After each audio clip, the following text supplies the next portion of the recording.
সময়টা ১ ডিসেম্বর ১৯৪৮ সাল। অস্ট্রেলিয়ার সোমারটন সমুদ্র সৈকত। ভোরের আলো পুরোপুরি ফোটার আগেই স্থানীয় মানুষ বালুর ওপর হেলান দিয়ে শুয়ে থাকা এক ব্যক্তিকে দেখতে পান। প্রখর রোদেও তার গায়ে জড়ানো ছিল অত্যন্ত দামি এবং নিখুঁত একটি কোট ও স্যুট।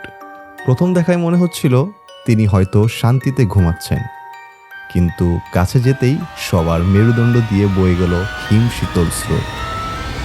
লোকটি আসলে মৃত। পুলিশ এসে যখন লাশের পকেটে তল্লাশি শুরু করলো, তখন তারা হতভম্ব হয়ে গেল।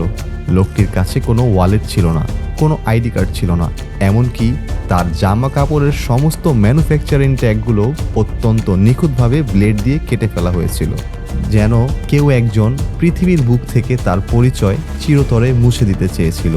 কিন্তু রহস্যের আসল শুরুটা হয় আরও পরে, যখন তার প্যান্টের ভেতরের একটি অত্যন্ত গোপন কুঠুরিতে পাওয়া গেল গোল করে পাকানো একটি অদ্ভুত কাগজের টুকরো। সেই কাগজের টুকরোটিতে লেখা ছিল মাত্র দুটি শব্দ, তামাম শুড। পারস্যের বিখ্যাত কবি ওমর খৈয়ামের কবিতার বই রুবাইয়াত এর শেষ পাতা থেকে ছিঁড়ে নেওয়া এই ফার্সি শব্দের অর্থ সব শেষ কিংবা সব সমাপ্ত। কে এই ব্যক্তি, আর কেনই বা তার পকেটে ছিল এই রহস্যময় অমীমাংসিত চিরকুট?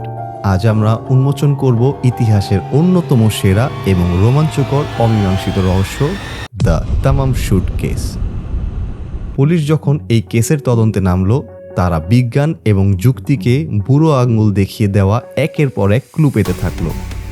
প্রথমত, ময়না তদন্তে জানা গেল লোকটির শরীরে বাইরে থেকে কোনো আঘাতের চিহ্ন নেই, তবে তার লিভার এবং পাকস্থলীতে অতিরিক্ত রক্ত জমাট বেঁধেছিল। ডাক্তাররা নিশ্চিত ছিলেন তাকে অত্যন্ত শক্তিশালী কোনো বিষ প্রয়োগ করা হয়েছে, কিন্তু পৃথিবীর কোনো ল্যাবরেটরিতে সেই বিষের নাম বা অস্তিত্ব রাসায়নিকভাবে শনাক্ত করা সম্ভব হয়নি, যেন এটি ছিল কোনো অদৃশ্য বিষ। ঘটনার কিছুদিন পর অ্যাডিলেড রেলওয়ে স্টেশন থেকে একটি লাওয়ারিশ স্যুটকেস উদ্ধার করা হয়। জানা যায় মৃত্যুর আগের দিন সেই লোক এই স্যুটকেসটি এখানে জমা রেখেছিলেন।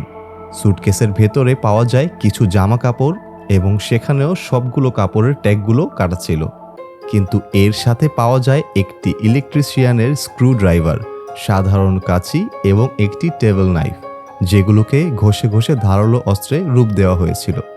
রহস্যের চূড়ান্ত মোড় আসে যখন ঘটনার কয়েক মাস পর এক ব্যক্তি পুলিশের কাছে ওমর খৈয়ামের সেই আসল বইটি নিয়ে আসেন, যেখান থেকে ওই কাগজের টুকরোটি নিখুঁতভাবে ছেঁড়া হয়েছিল।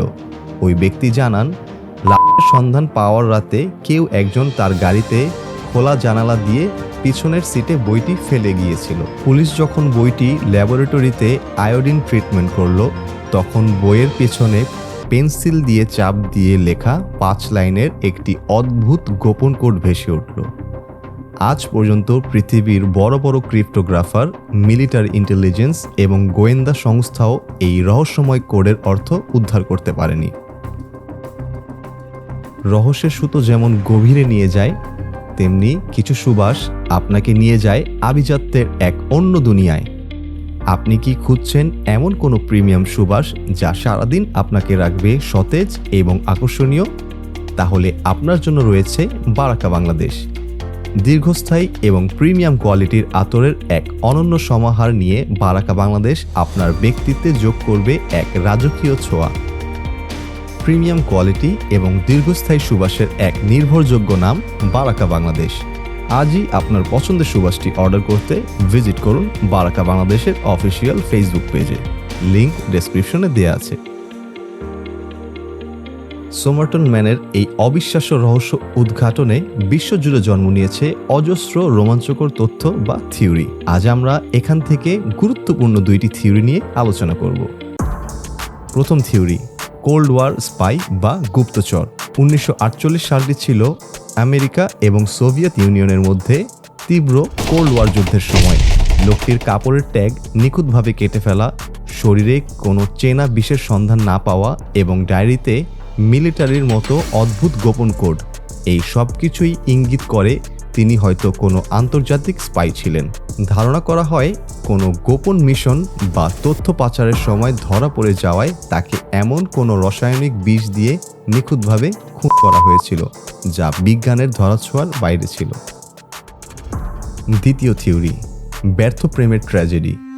ওমর খৈয়ামের কবিতার মূল সুর ছিল জীবনকে উপভোগ করা এবং একসময় পৃথিবী থেকে বিদায় নেয়া। বইটির পেছনের কোডের পাশাপাশি একটি গোপন ফোন নম্বরও পাওয়া যায়। নম্বরটি ছিল সোমারটন সমুদ্র সৈকতের কাছেই বসবাসকারী জেসিকা থমসন নামের একজন নার্সের।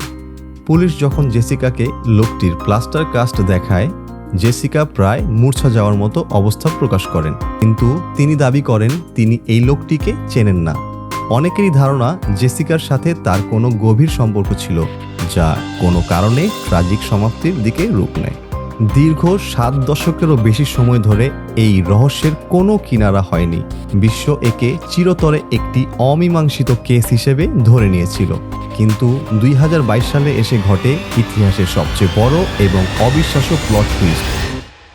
আধুনিক ফরেনসিক বিজ্ঞান এই মৃতদেহের আসল পরিচয় উদ্ধার করতে সক্ষম হয়। অ্যাডেলেড ইউনিভার্সিটির বিখ্যাত প্রফেসর ডেরেক অ্যাবট এবং মার্কিন জিনতত্ত্ববিদ কলিন ফিটজপ্যাট্রিক লোকটির মৃত্যুর সময় তৈরি করা প্লাস্টার মাস্কে আটকে থাকা চুলের ডিএনএ সংগ্রহ করেন। আধুনিক ফরেনসিক জেনেটিক জেনিয়ালজি প্রযুক্তির মাধ্যমে প্রায় 4000 মানুষের পারিবারিক বংশলতিকা বা ফ্যামিলি ট্রি বিশ্লেষণ করে তারা লোকটির আসল পরিচয় খুঁজে বের করেন। ফ্যাক্ট চেক করে জানা যায় এই অজ্ঞাত ব্যক্তির আসল নাম ছিল কার্ল চার্লস ওয়েব। তিনি কোনো আন্তর্জাতিক স্পাই বা সোভিয়েত ইউনিয়নের গুপ্তচর ছিলেন না। তিনি ছিলেন একজন সাধারণ ইলেকট্রিক্যাল ইঞ্জিনিয়ার ও ইনস্ট্রুমেন্ট মেকার। উইকিপিডিয়া ও অফিসিয়াল রেকর্ড থেকে জানা যায় চার্লস ওয়েব খেলতে ভালোবাসতেন এবং কবিতা লিখতে ও পড়তে পছন্দ করতেন। তার স্ত্রী ডরোথি তার কাছ থেকে আলাদা হয়ে যাওয়ার পর তিনি মানসিকভাবে সম্পূর্ণ ভেঙে পড়েন এবং একসময় মেলবোর্ন থেকে নিখোঁজ হন। সুটকেসে পাওয়া ধারালো কাঁচি এবং স্ক্রুড্রাইভার মূলত তার ডাই মেকিং বা ইঞ্জিনিয়ারিং কাজের টুলস ছিল। ধারণা করা হয় নিজের স্ত্রীর খোঁজে বা তীব্র একাকিত্ব সহ্য করতে না পেরে তিনি সোমারটন সৈকতে আসেন এবং কোনো হার্টের ওষুধ অতিরিক্ত মাত্রায় সেবন করে বিষ পানে আত্মহত্যা করেন। আধুনিক বিজ্ঞান হয়তো চার্লস ওয়েবের নাম এবং পরিচয় বের করতে পেরেছে, কিন্তু আজও কিছু প্রশ্নের উত্তর এখনও মেলেনি। 1. কেন তিনি নিজের জামাকাপড়ের সকল ট্যাগ কেটে ফেলেছিলেন? 2. তার ডায়েরির সেই রহস্যময় কোডের আসল অর্থই বা কী ছিল? 3. নার্স জেসিকার সাথে তার আসল সম্পর্কটাই বা কী ছিল? কিছু রহস্যের শেষ হয়েও যেন শেষ হয় না, ঠিক চার্লস ওয়েবের পকেটে পাওয়া ওমর খৈয়ামের সেই কবিতার লাইনের মতো, তামান শুড বা সব সমাপ্ত। ভিডিওটি আপনাদের কাছে কেমন লেগেছে তা কমেন্টে জানাতে ভুলবেন না। তো আজ এই পর্যন্তই, আবার দেখা হবে আমাদের পরবর্তী ভিডিওতে ইনশাআল্লাহ। ভিডিওটি ভালো লেগে থাকলে লাইক, কমেন্ট এবং শেয়ার করতে ভুলবেন না। আশা করি অবশ্যই আপনারা আমাদের চ্যানেলটি সাবস্ক্রাইব করবেন। আল্লাহ সবাইকে ভালো রাখুক, সুস্থ রাখুক। ফি আমানিল্লাহ। আল্লাহ হাফেজ।